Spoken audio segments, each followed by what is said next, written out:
Waalaikumsalam warahmatullahi wabarakatuh.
Kita lanjutkan kajian yang kemarin.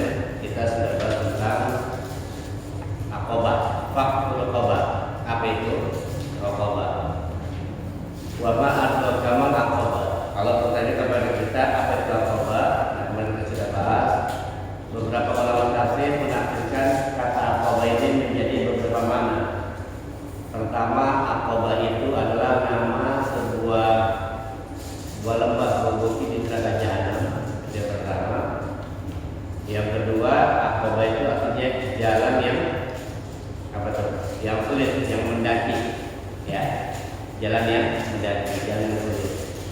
Dari dua pemahaman ini dapat kita ambil kesimpulan dan kita pelajari bahwa ada beberapa hal kata Allah yang bisa kita tempuh untuk bisa melewati aqabah sehingga kita dapat menuju surga Allah Subhanahu wa Ta'ala.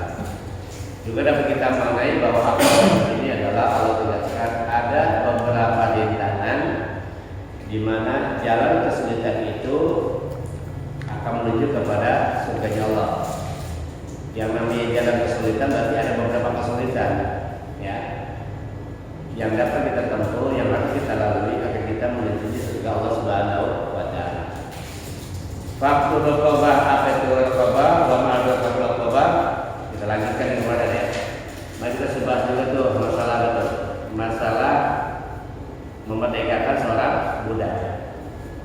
Fakul aqabah, wa ma adraka mal aqabah. Nah kemudian kita sudah bahas kemarin masalah perbudakan. Kalau zaman dahulu, ya, budak benar-benar diartikan sebagai seorang budak. Ya. Aqabah itu kalau kita artikan belenggu yang mengalami leher namanya aqabah, ya, namanya aqabah. Jadi dapat diartikan faktor aqabah itu adalah melepaskan belenggu orang lain, melepaskan kesulitan orang lain. Nah, ketika ada orang lain punya masalah, entah masalah apa, masalah duniawi, masalah hutang piutang, masalah rumah tangga, masalah pergaulan, permasalahan apapun yang dihadapi oleh seseorang, ketika dia mampu membebaskan atau mau berusaha membantu membebaskan, itu bagian dari pembebasan perbudakan. Ya. Jadi perbudakan zaman sekarang itu bisa diartikan membebaskan seseorang dari sesuatu yang menyulitkan orang lain. Itu namanya pembebasan perbudakan. Apapun. Ini adalah salah satu bentuk kita menempuh yang namanya menuju ke jalan yang sulit. Baik, sudah bahas kemarin masalah pembebasan budak. Memang banyak cara yang digunakan oleh manusia untuk bisa membebaskan seseorang dari belenggu, ya, dari belenggu apapun ya. Ini bisa. Jadi intinya apapun yang kita miliki, potensi yang kita bisa miliki untuk membantu orang lain itu dapat dijadikan sebagai sarana melepaskan, membantu, mengurangi beban orang lain, ya, beban orang lain.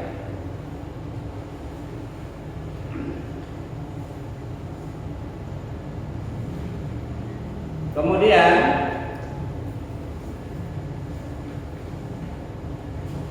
Aukit amun piyomin di masgobah, atau memberi makan pada hari kelaparan.